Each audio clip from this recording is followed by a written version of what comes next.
Hai, ketemu lagi bersama saya Huan dari Klub Tukang Jalan. Hari ini saya ada di tepi pantai di utara Jakarta pastinya ya. Jadi saya akan mengajak teman-teman untuk eksplor kawasan pesisir utara Jakarta.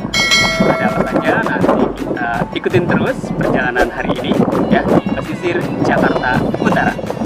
Nah,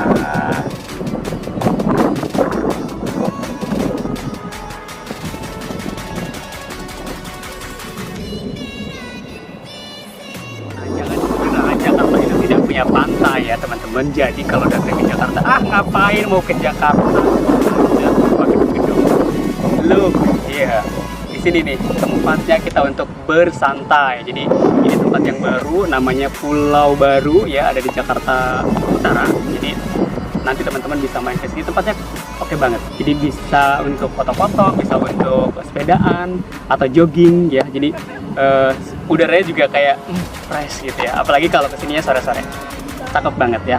Nanti perjalanan kita dari sini akan dilanjut lagi sepanjang jalur pesisir pantai utara Jakarta.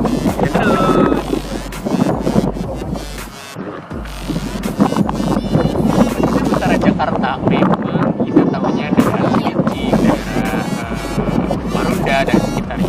Nah, sekarang saya lagi santai duduk-duduk menikmati udara tepi pantai Jakarta Utara ya, dan kita bisa sambil baca, sambil menikmati kopi yang suka ngopi ya. Jadi bisa menikmati suasana santai rileks di kawasan pesisir Jakarta Utara. Tapi memang pesisir utara Jakarta itu juga punya cerita.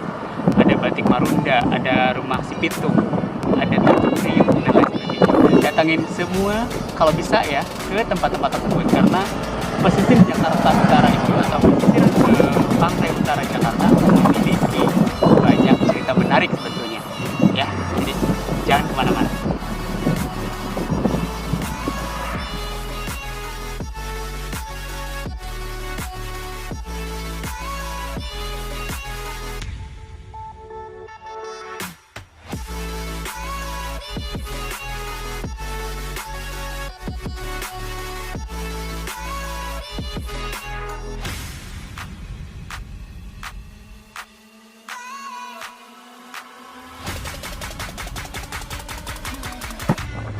Tempat yang kita datangi saat ini adalah masih di pesisir utara Jakarta. Ya, saat ini saya berada di kawasan Pelabuhan Jakarta dan saya sedang ada di atas tower Menara Syah Bandar. Ya, Menara Syah Bandar juga merupakan bukti sejarah adanya aktivitas pesisir di utara. Pelabuhan Sunda Kelapa merupakan pelabuhan terbesar yang ada di Asia Tenggara pada saat itu, yang masuk dalam wilayah Kerajaan Pajajaran. Pelabuhan Sunda Kelapa juga merupakan tempat transaksi para pedagang dari luar Pulau Jawa atau luar Batavia, dari Makassar, dari Kalimantan, dari Bali, dari Sumatera, bahkan dari para pedagang asing dari India, dari Arab, juga dari Cina. Sebagai pelabuhan terbesar di Batavia waktu itu, pelabuhan Sunda Kelapa tentu memiliki tempat untuk penyimpanan barang-barang apa saja yang mau diekspor, yaitu gudang untuk penyimpanan rempah-rempah.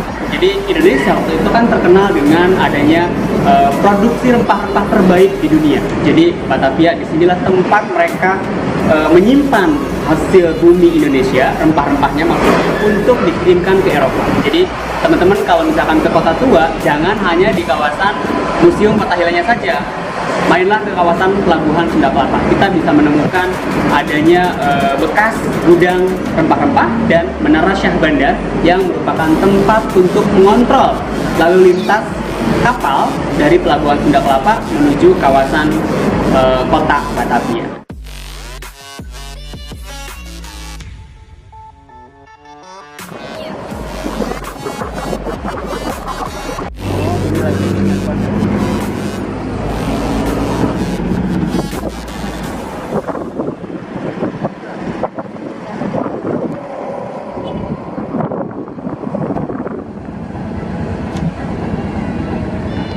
Nah, akhirnya kita ada di spot yang ketiga ya, ketiga atau kedua?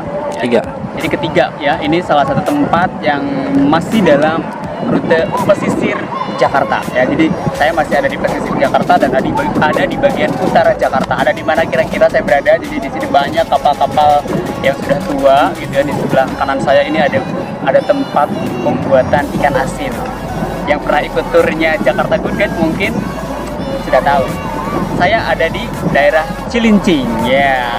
Kalau lihat di peta mungkin akan merasa jauh sekali Cilincing itu di mana gitu. Tapi kesini itu harus sore-sore, jadi worth it. Kita bisa melihat sunset, kita bisa melihat perahu-perahu yang sedang berlayar itu menuju ke pelabuhan Tanjung Priok atau dari Tanjung Priok. Nah, Cilincing itu juga merupakan salah satu tempat peristirahatan dulunya. Jadi orang-orang petinggi-petinggi Belanda gitu ya, mereka memiliki landhuis atau rumah-rumah peristirahatan di kawasan Cilincing dari tahun 1740, 1750 sampai di tahun 1811.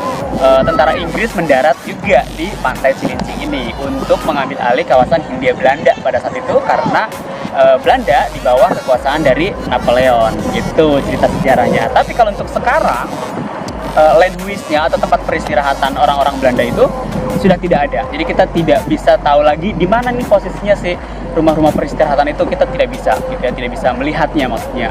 Jadi kalau teman-teman ke kawasan pesisir Jakarta itu tidak hanya Pelabuhan Sunda Kelapa, tidak hanya Pik ya, Pik itu Pantai Indah Kapuk gitu. Jadi tidak hanya itu saja. Dari sana sampai ke Pelabuhan Sunda Kelapa terus kemudian ke Cilincing, ada juga Tanjung Priok gitu ya. Tapi Tanjung Priok itu lebih kepada pelabuhan ya. Jadi Pelabuhan Tanjung Priok juga tidak jauh dari sini. Jadi masih satu garis gitu ya. Masih satu garis di dalam yang kita sebutnya pesisir utara Jakarta. Jadi kalau teman-teman lagi ingin menikmati suasana pantai di Jakarta atau udara pantai di Jakarta, kita nggak punya pantai sih kecuali di Ancol ya gitu. Jadi Jakarta itu menarik sebetulnya, tidak hanya kota tuanya saja, tidak hanya monumen nasional saja atau HI yang sekarang sudah jadi rapih gitu ya.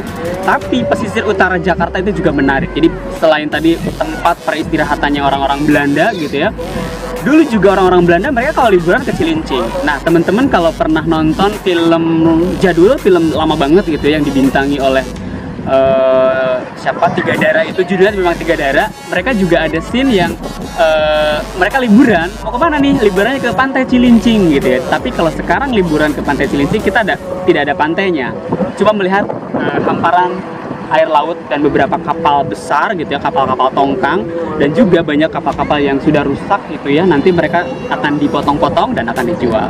Selain itu juga kita bisa melihat masyarakat di Cilincing ini gitu ya, mereka menjadi semacam home industry, membuat ikan asin ya. Dan ini salah satu pembuatan ikan asin mungkin tertua atau tertua boleh katakanlah ya di Jakarta. Ikan asin yang dari sini nanti didistribusikan ke seluruh wilayah Jakarta. Bahkan mungkin ada yang keluar Jakarta, Bekasi, Tangerang, Bogor, Sukabumi dan lain sebagainya gitu ya. Jadi kalau misalkan nanti teman-teman kesini itu main ke Cilincing, bisa melihat proses pembuatan ikan asin. Terus juga membersihkan atau menguliti kerang hijau. Ayo siapa yang suka dengan seafood kerang hijau? Dan sebetulnya tidak jauh dari sini, kalau misalnya kita lurus saja jalan ke sini di pinggir pantainya gitu ya, itu kita juga akan menemukan salah satu masjid yang bersejarah gitu ya.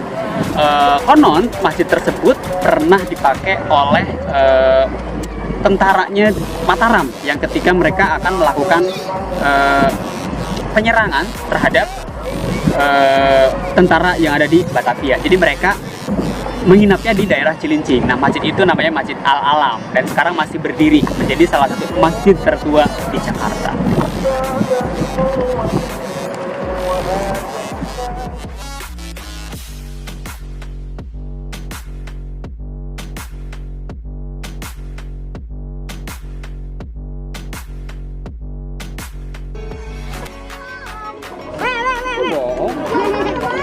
Gede doang.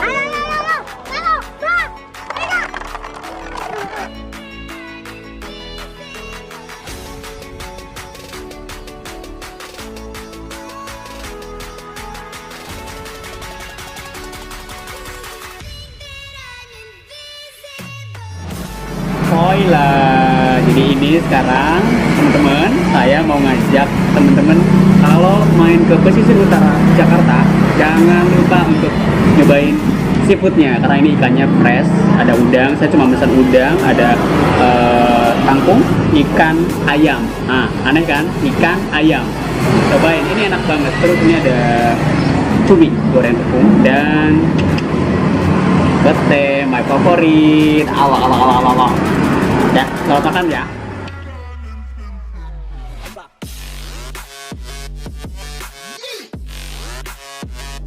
Oke teman-teman, sekarang ini sudah saatnya kita pulang ya. Sudah seharian saya keliling pesisir Jakarta. Tidak semuanya sih, hanya beberapa spot saja. Jadi mataharinya juga sudah turun, sudah terlihat warna indahnya. Jadi dan udaranya juga udara pantai, jadi enak gitu ya.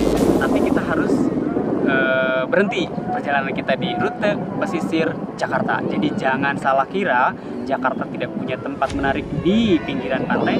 Ini adalah salah satu tempat menarik yang ada di Jakarta, ya, pesisir utara Jakarta. So terima kasih yang sudah like, yang sudah komen, yang sudah subscribe. Ya terima kasih yang belum, silahkan mohon di like, di komen, subscribe dan juga share. Ya terima kasih. Ciao.